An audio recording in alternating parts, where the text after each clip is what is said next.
तर बघा, आज आपण बनवणार आहे आलूचे पराठे. तर आलूचे पराठे बनवायला काय करायचं, मी टोपात शिजवते बटाटे.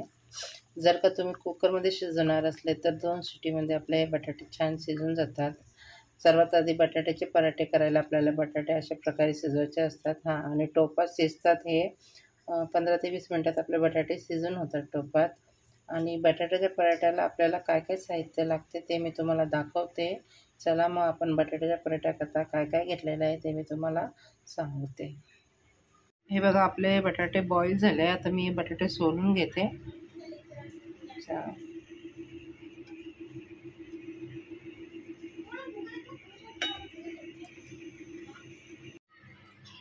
हे बघा, आपले बटाटे बॉईल करून झाले आहेत आणि सोलून पण झाले आहेत. आता आपण यांना किसून घेऊ, किंवा तुमच्याकडे पोटॅटो मॅशर असेल तर पोटॅटो मॅशरने तुम्ही मॅशी करू शकतात.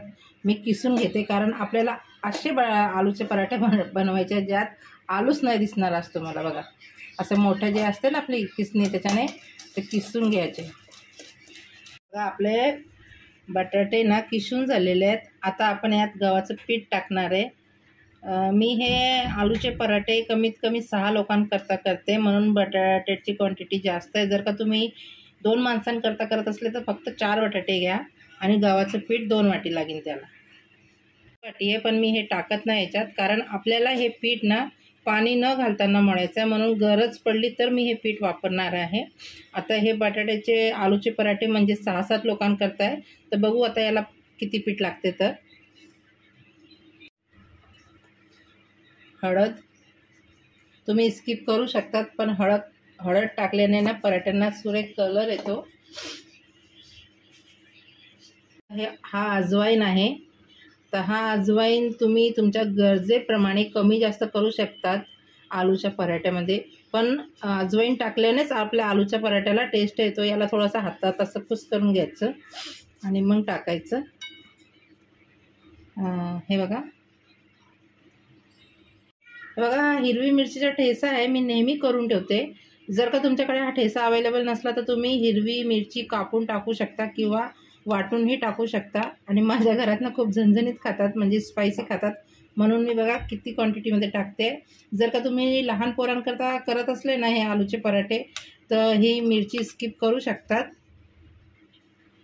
हे बघा, मीठ मला ना एक प्रमाण येतो म्हणून मी टाकते हाताने. तुम्ही तुमच्या गरजेप्रमाणे टाका. हे बघा, मीठ टाकलं. हे बघा, आता मी याला मळून घेते. याच्यात पाणी न घालताना मी पीठ मळणार आहे आलूच्या पराठ्याचं. आणि याच्यात तेल वगैरे काही टाकायचं नाही, कारण हे खूप स्मूथ आणि सॉफ्ट होतात आधीच, म्हणून याला तेल वगैरेची काही गरज नसते तशी. फक्त 3-4 वस्तू टाकले की आपल्या आलूचे पराठे एकदम टेस्टी होतात आणि सॉफ्ट होतात. तोंडात टाकले की लगेच विरघळतो. असा पराठा चावायची पण गरज नसते, अशा प्रकारे बनतो.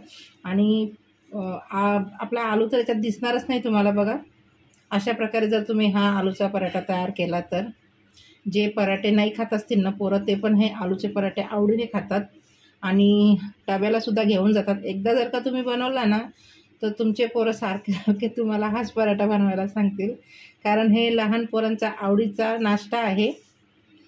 तर आज हा नाश्ता माझ्या पोराच्या आवडीचा बनवते मी. त्याला खूप आवडतात आलूचे पराठे म्हटलं म्हणजे, आणि ते पण अशा पद्धतीने बनवले ना तर अप्रतिम. हे बघा, हे पीठ मळताना ना मला 1 बूंदसुद्धा पाणी लागलं नाही आहे. मी फक्त आपल्या आलूमध्येच पीठ टाकून मळून घेतला आहे ना. अशा प्रकारे हा गोळा रेडी झालेला आहे. याच्यात पाणी न घालताना हा पिठाचा गोळा रेडी होतो. बघा, तेव्हाच हे पराठे आपले सॉफ्ट आणि छान लागतात खायला. आता याच्यातनं मला असं वाटते, बघा, थोडंसं गरज आहे पिठाची, तर मी वरतून घेते. थोडं सैल झालं आहे म्हणून. बघा, हे पीठ आहे गव्हाचं. आता मी थोडंसं टाकते. हे तुम्ही तुमच्या गरजेप्रमाणे पिठामध्ये जसं तुम्हाला वाटेल ना तसं घ्यायचं. थोडंसं पीठ सैल झालं आहे म्हणून मी थोडं पीठ टाकून घेतलं. आता मळून घेते. पाणी न घालताना मी हा गोळा तयार करते पिठाचा, आलूच्या पराठेचा. अशाच प्रकारे तुम्ही पण करा, म्हणजे तुमचे पराठे एकदम सॉफ्ट आणि टेस्टी बनतील खायला. बघा, हे अशा प्रकारे आपला आलूचा पराठ्याचा पीठ तयार झालेलं आहे आणि हे पीठ तयार झाल्यावर याला जास्त वेळ ठेवायची काही गरज नसते. जसं तुम्ही पीठ मळलं ना तुम्ही लगेच पराठे करू शकतात, म्हणून आपला वेळ पण वाचतो आणि पोरांच्या डब्याला पण झटपट हे पराठे रेडी होतात. आता आपण पराठे करूया चला. तर आपण आता चला आलूचे पराठे बनवायला घेऊया. तुम्हाला काय करायचं, असा गोळा घ्यायचा मध्यम आकाराचा. तुम्ही ज्या आकाराचे पराठे बनवणार छोटे मोठे त्या आकाराचा गोळा घेऊन पराठे रेडी करायचे. बघा मी तर ह्या आकाराचा घेतलेला आहे. त्याला पीठ लावून घ्यायचा, असं ठेवायचा, लाटून घ्यायचा. बघा या अशा प्रकारे आपण हे आलूचा पराठा आपण लाटून घेतला आहे. आता याला एकीकडे तावा ठेवला आहे मी तापत. तावा पण तापलेला आहे आणि हा आलूचा पराठा पण लाटून रेडी झालेला आहे. तर ह्या बघा किती पातळ आहे ना. ऑलमोस्ट पराठा म्हटलं म्हणजे सगळ्यांच्या डोक्यात एक असं असते की जाड असेल बाबा, पण बघा किती पातळ पराठा बनला आहे ना. आता याला पण खरपूस भाजून घेऊ.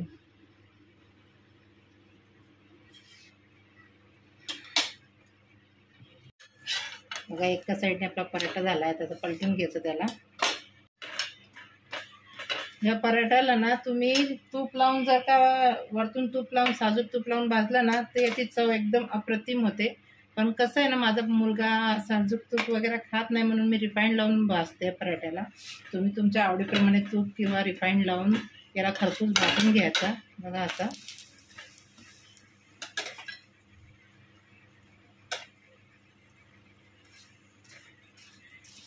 जर का तुम्ही याला रिफाईंड किंवा आपलं साजूक तूप नाही पण लावलं तरी हा पराठा इतका सॉफ्ट होतो ना, इतका सॉफ्ट असतो ना की तोंडात टाकताच विरघळणारा हा पराठा आहे.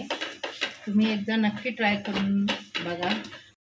आणि हा पराठा तर तुम्ही बिना तेलाचा पण बनवू शकतात, पण याला तेल लावून जी टेस्ट येते ना ते अप्रतिम असते, म्हणून थोडं तरी लावा.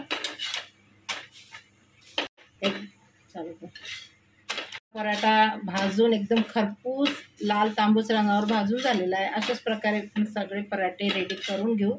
आणि जर का तुम्हाला हा पराठा आवडला असेल एकदा नक्की ट्राय करून बघा. मला कमेंटमध्ये सांगा कसं झाला आहे. तर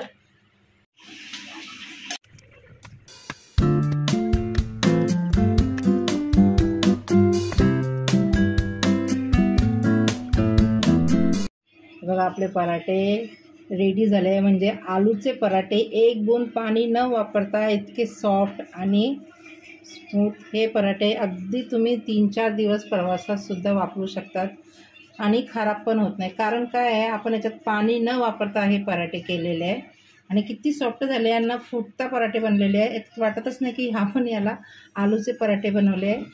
एकदम मस्त झाले, सॉफ्ट झाले आहे. बघा हे बघा बंद कर.